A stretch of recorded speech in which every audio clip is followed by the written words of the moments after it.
বন্ধুরা দেখো, এখানে দেখতে পাচ্ছ কিছু দেশি মুরগির ডিম। এগুলো আমাদের নিজে হাতে করা, ছাদে পালন করা দেশি মুরগির ডিম। এগুলো একদম পিওর দেশি মুরগির ডিম।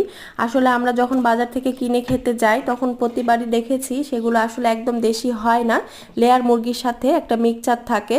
তো সেক্ষেত্রে কিন্তু ডিমের টেস্টটা অত ভালো হয় না। তো দেখো, পরিবারের চাহিদা পূরণের জন্য মেনলি আমি এই কাজটা করেছি। তো তোমরা যারা আমার মতো শহরে থাকো তারাও কিন্তু চাইলে এই কাজটা করতে পারো। আবার যারা ভাড়া বাড়িতে থাকো তারাও কিন্তু চাইলে করতে পারো, যাদের ছোট একটা বেলকনি আছে তারাও কিন্তু করতে পারো খুব সুন্দরভাবেই।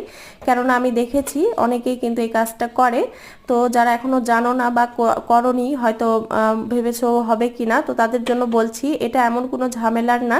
আর যখন দেখবে মুরগিগুলো এভাবে বেলকনি বা ছাদে পালন করবে, সেই মুরগিগুলো কিন্তু এত বেশি ডাকে না বা চিৎকার চেঁচামেচি করে না। আমরা নিজেরা করছি সে কারণে বুঝতে পারছি ব্যাপারগুলোই। আর এগুলো কিন্তু খুবই ভালো হয়। নিয়ম করে একটু ওষুধপত্র দিলে কিন্তু দেখবে মুরগিদের রোগবালাই অত বেশি হয় না। আর দেখো, আমি ছোট বাচ্চা মুরগি প্রথমে কিনেছিলাম, তো সেক্ষেত্রে কিন্তু আমার 2 মাস পালার পরেই দেখো মুরগিগুলো সুন্দর ডিম দিতে শুরু করেছে।